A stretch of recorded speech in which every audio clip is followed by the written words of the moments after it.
Nagdulot ng baha at landslide ang paghagupit ng bagyong Aghon sa Calabarzon at Bicol Region. 5 ang napaulat na nasawi sa pananalasa ng bagyo ayon po yan sa NDRRMC. Mula Real Quezon, may ulat o may live report si Ian Cruz. Ian? Maki June, hanggang sa mga sandaling ito ay mas maayos na ang panahon dito nga sa Real Quezon. Ngunit bigo pa ring makapaglayag ang mga Roro vessel mula rito. Ang iba nga sa mga pasahero ay 4 na gabi nang naghihintay dito. Tila sumasayaw sa ihip ng hangin ang mga puno ng niyog sa Sariaya, Quezon sa pananalasa ng bagyong Aghon. Sa bayan ng Mauban. Ngayon, napadpad po yung barko dito sa may bandang Pantalan. Buti na lang ay naisalba namin yung aming bangka. Ang ilang bangka nawasak at lumubog na. Halos umabot na rin sa bubong ang level ng tubig sa dagat. Sa Lucena City, nabura ang kalsada dahil sa bahang halos umabot sa ikalawang palapag ng mga bahay.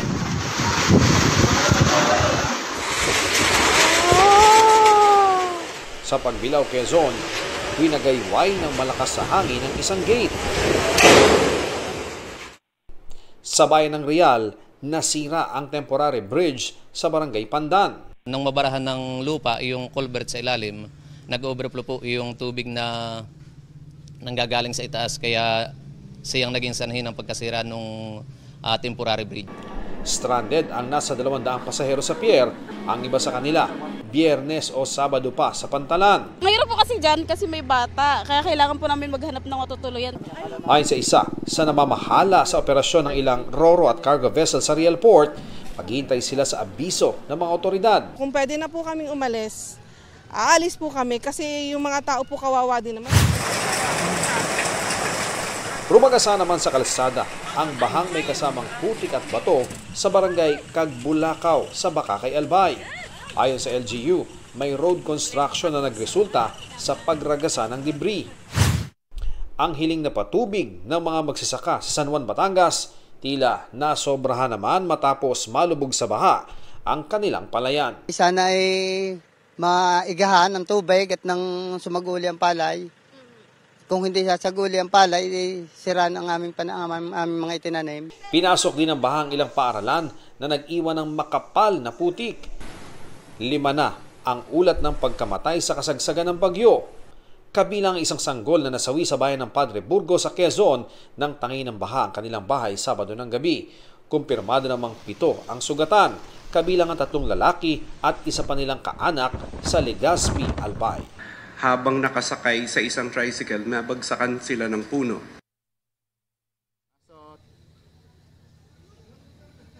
Maki Jun, hanggang sa mga sandaling ito ay umaasa nga yung mga pasahero na hanggang bukas ng umaga ay magkakaroon na ng linaw kung papayagan na bang maglayag yung kanilang Roro vessel patungo ng Polillo Island. Balik sa inyo, Maki at Jun. Maraming salamat, Ian Cruz. Nagpabaha at nagdulot din ng mga pagguho ng lupa ang bagyong Aghon sa iba pang lugar sa Luzon. May report si Jasmine Gabriel Galban ng GMA Regional TV 1 North Central Luzon. Ganyan katindi ang hagupit ng bagyong Aghon sa Ilocos Norte. Sumisipo lang hangin at halos mag-zero visibility sa tindi ng ulan. Nang kumalma ang panahon, tumambad ang kabi-kabila ang pinsala. Nilipad ang bubong ng isang pugon. Naputol din ang mga sanga ng ilang puno at lumaylay ilang kable. Nagpabahari ng bagyo sa Laguna. Sa sitio tabing ilog sa Pagsanhan, humupa na ang mga baha, pero problema ng mga residente ang paglilinis ng putik at burak sa kanilang mga gamit. Halos 200 pamilyang nasa evacuation center, 4 na bahay ang nawasak. Sa bayan ng Cavite, humambalang sa kalsada ang ilang nabuwal na puno, kaya nagsagawa ng clearing operation.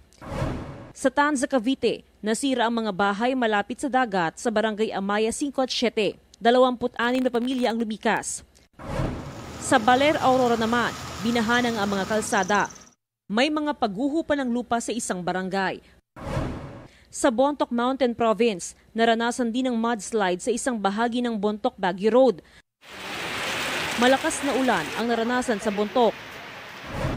Nawalan din ng kuryente ang ilang lugar. 34 na power plant sa Luzon ang di makapag-supply ng kuryente dahil sa pinsala ng bagyo, epekto ng El Nino at iba pang dahilan. Namahagi na ng mahigit 1 milyong pisong halaga ng ayuda ang gobyerno ayon kay Pangulong Marcos. Jasmine Gabriel Galban, nagbabalita para sa GMA Integrated News.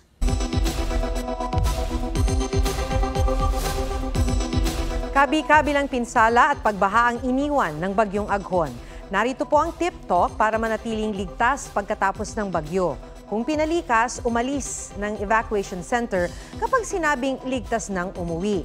Suriin ding mabuti ang inyong bahay bago bumalik dito. Magsuot ng protective equipment tulad ng gloves at bota lalo kung lulusong sa baha para iwas leptospirosis. Ipagbigay alam sa kinauukulan ang mga natumbang puno at poste ng kuryente o mga nasirang linya ng tubig at telepono. Tiyaking walang basa o nakababad na outlet o appliances bago buksan ang linya ng kuryente. Huwag buksan ang main power switch o magsaksak ng appliances. Tiyaking malinis ang pagkain at inuming tubig at itapon ang naipong tubig sa mga lata at gulong para hindi pamahayan ng lamok.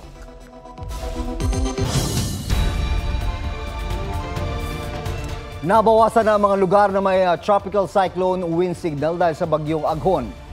Northern portion ng Aurora at eastern portion ng Isabela na lang ang nasa ilalim ng signal number 1. Huling namataan ng Pag-asa ang sentro ng bagyo, 250 kilometers east of Tuguegarao City, Cagayan. Kumikilos yan pahilagang silangan sa bilis na 150 kilometers per hour.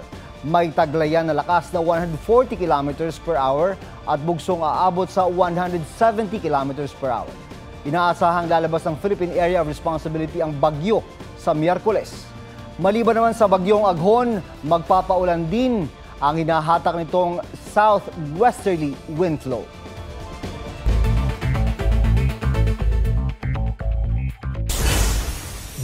Isang pamilya inilikas matapos bumigay ang bahagi ng kalsada malapit sa City Hall ng Valenzuela City dulot ng malakas na pag-uulan.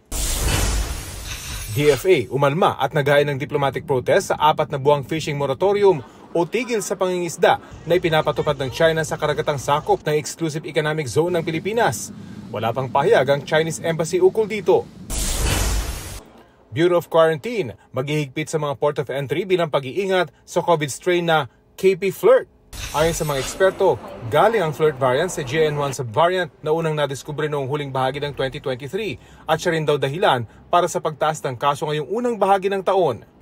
Rafi Tima nagbabalita para sa GMA Integrated News. 35 tauhan ng Davao City Police ang inalis sa pwesto batay sa rekomendasyon ng Regional Internal Affairs Service. Paliwanag ng Police Regional Office 11, bahagi ito ng investigasyon kaugnay ng buy-bust operation kung saan 7 ang nasawi.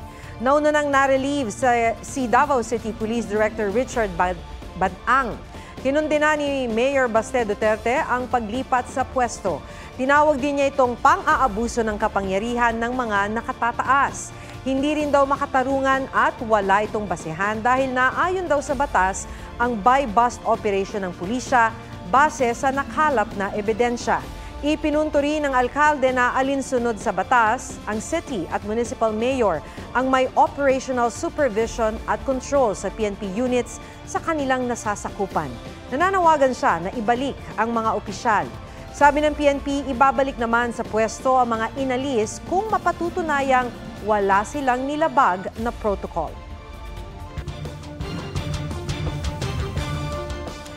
Naaresto na ang sospek sa pagpatay sa isang mataas na opisyal ng LTO nitong Biyernes. Sa kuha ng CCTV, kitang-kita ang pagharang ng isang motorsiklo sa van ng biktimang si Mercedita Gutierrez. Nasuot pa ang kanyang ID ng pagbabarilin sa Camias, Quezon City. Ayon sa PNP, hindi nila inaalis ang posibilidad na may nag-utos sa sospek para gawin ang krimen. Natunto ng sospek dahil sa rehistro ng motorsiklo. Sasampahan siya ng reklamong murder. Tumangging magbigay ng pahayag ang sospek. Hindi na lang mga may edad ang nakararanas ng memory loss, kundi pati mga young adults. Ang mga dahilan ng pagiging makakalimutin kahit bata pa at kung paano maiiwasan yan. Alamin sa report ni Von Aquino.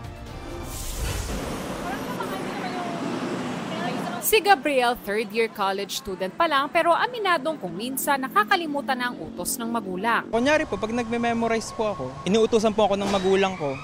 Hindi ko na po naaalala na may pinagawa po silang ganito, ganyan, ganun po.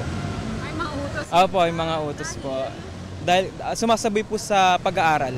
Ang nasa 20s din na field engineer na si MC Montecalvo kung minsan, meeting naman daw ang nakakalimutan. Kung hindi pa ipapaalala sa akin nung kasama ko sa katrabaho, ganun po, makakalimutan ko po siya.